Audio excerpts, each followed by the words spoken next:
দাবি মতো তোলা না পেয়ে রাতের অন্ধকারে তৃণমূল নেতার বাড়িতে হামলা চালালো দুষ্কৃতীরা। এই ঘটনায় ব্যাপক চাঞ্চল্য ছড়িয়েছে নদিয়ার কৃষ্ণনগরের 14 নম্বর ওয়ার্ডের মলুয়াপাড়ায়। অভিযোগ, ওই এলাকার বাসিন্দা তৃণমূল নেতা সৌমিত্র সাহার বাড়িতে গতকাল গভীর রাতে হামলা চালিয়ে ভাঙচুর করে দুষ্কৃতীরা। সৌমিত্র বাবুর দাবি, কিছুদিন আগেই পৈতৃক সূত্রে পাওয়া 2 কাঠা জমি তিনি বিক্রি করেন। সেই খবর পৌঁছে যায় এলাকার তোলাবাজদের কাছে। এরপরই তারা সৌমিত্র বাবুর কাছে 1 লক্ষ টাকা তোলা চায়। অভিযোগ, সেই টাকা দিতে রাজি না হওয়ায় গতকাল রাতে দুষ্কৃতীরা সৌমিত্র বাবুর বাড়িতে হামলা চালিয়ে বাড়িতে ভাঙচুর করে, এমনকি তাকে হুমকিও দেওয়া হয়। প্রায় 1 ঘন্টা ধরে তাণ্ডব চালানোর পর দুষ্কৃতীরা এলাকা ছাড়ে। এর ফলে ব্যাপক আতঙ্ক ছড়ায় এলাকায়। অবিলম্বে দুষ্কৃতীদের বিরুদ্ধে ব্যবস্থা গ্রহণের দাবি জানিয়েছেন সৌমিত্র বাবু সহ এলাকাবাসী। ঘটনার তদন্ত শুরু করেছে কোতোয়ালি থানার পুলিশ। আমার নাম সৌমিত্র সাহা, 76 নম্বর বুথ প্রেসিডেন্ট টিএমসি। তা আমাদের একটা গত পরশুদিন একটা সম্পত্তি বেচেছি, এখানে আমাদের বাড়ির কাছেই আছে। তা সেই সম্পত্তিটি বেচার জন্য ওরা আমাদের কাছে 1 লক্ষ টাকা আমার কাছে তোলা চাইছে। সেই টাকাটা আমি দিতে অস্বীকার করেছি, যার জন্যই আমার বাড়িটা এরকম ভাঙচুর করেছে রাত্রেবেলা। কিছু না হলো 50 থেকে 60 জন লোক এসেছিল। তারা এসে টোটালি এই ভাঙচুর করেছে এবং আমাদের জীবন রক্ত মানে আমাদের খুন করতেও এসেছিল। বোমা নিয়ে এসেছিল, রিভলভার নিয়ে এসেছিল, সব রকম অস্ত্র হাতে ছিল। দা নিয়ে এসছে, বড় বড় দাও ছিল ওদের কাছে। 50 থেকে মিনিমাম 60 জন লোক এসছে ওরা। তাই এবার আমাদের নিরাপত্তা তো নেই, আমাদের কি করে আমরা থাকবো এখানে? নিরাপত্তা অভাব বোধ করছি। কারা এরা থাকবো? বলুন, এরা কারা? এরা এখানকার একদম বর্ন অ্যান্টি সোশ্যাল। এরা অনেক কবার জেল টেল খেটেও এসছে। এখন আবারও এই এলাকায় আবার এই একই জিনিসই অত্যাচার করছে। জেলে যতদিন ছিল ততদিন কিছু হয়নি, আবার জেল থেকে যেই বেরিয়ে এসছে আবার সেই একইভাবে আবার আমাদের উপর অত্যাচার করছে। কতদিন আগে ছাড়া পেয়েছে জেল থেকে? বছর 2 আগে মনে হয় ছাড়া পেয়েছে, বছর 2 আগে ছাড়া পেয়েছে। দিয়ে আমাদের টোটাল এখানে আরেকভাবে তোলা আরম্ভ করেছে এবং রীতিমতন আবার সবার উপর অত্যাচার করছে। এখন কি হয়েছিল, কি ঘটনাটা? মনে হচ্ছে আমি তোলা দিয়েছিল, আমার জমিটা বিক্রি করে এসেছি। আসার পরে আমার কাছে এসেছিল এই ব্যাপার, তোমরা জমিটা বেচেছো, এই ব্যাপার, এই আমাদের 1 লক্ষ টাকা দিতে হবে। আমি তো বললাম না, আমি 1 লক্ষ টাকা দেবো না। কিসের জন্য দেবো? আমাদের পৈতৃক সম্পত্তি, এটা আমরা বেচেছি, কাউকে আমরা তোলা হিসাবে কাউকে কোনো রকম টাকা দেবো না আমরা। এই অস্বীকার করার জন্য আমাদের বাড়ির উপর, আমাদের ফ্যামিলির উপর অত্যাচার হচ্ছে। আমাদের হুমকি দিচ্ছে, আমার ছেলেকে হুমকি দিচ্ছে।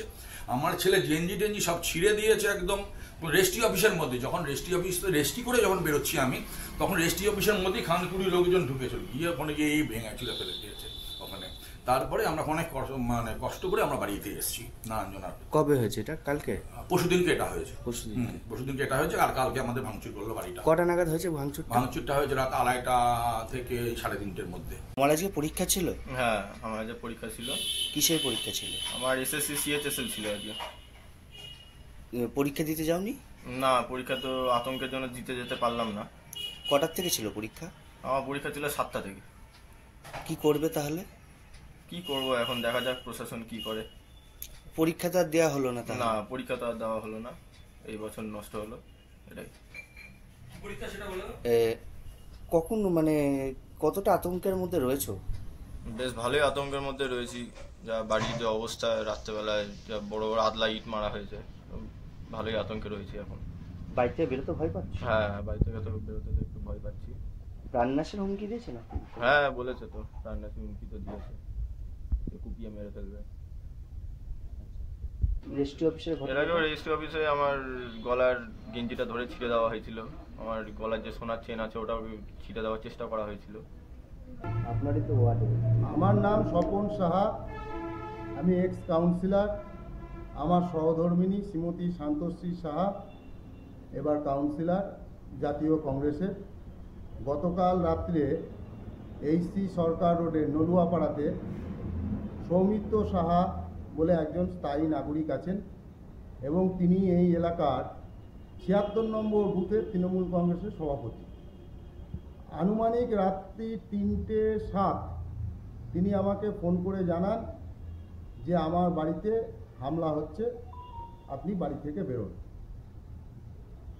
সেই রাত্রে ফোন পাওয়ার পর আমরা সেখানে যাই এবং দুষ্কৃতিকারীরা পালিয়ে যায়। গিয়ে দেখি তার জানলার কাজ, সিঁড়ির কাজ বাড়িতে ভাঙচুর করে। তার বাড়িতে তার বৃদ্ধ দাদা, ছেলে, মেয়ে, স্ত্রী আছে, চরম আতঙ্কিত। তিনি তার বাড়ির সামনেই একটি 2 কাঠা প্লট জায়গা আছে, সেই জায়গাতেই কয়েকদিন আগে একজন ভদ্রলোককে বিক্রয় করেন এবং আমাদেরকেও বলেন আমার অর্থনৈতিক অবস্থা খারাপ, আমি জমিটি বিক্রি করে দিচ্ছি। বললাম হ্যাঁ, আপনার জমি আপনি বিক্রি করবেন, এ তো কোনো কারো কিছু বলার নেই।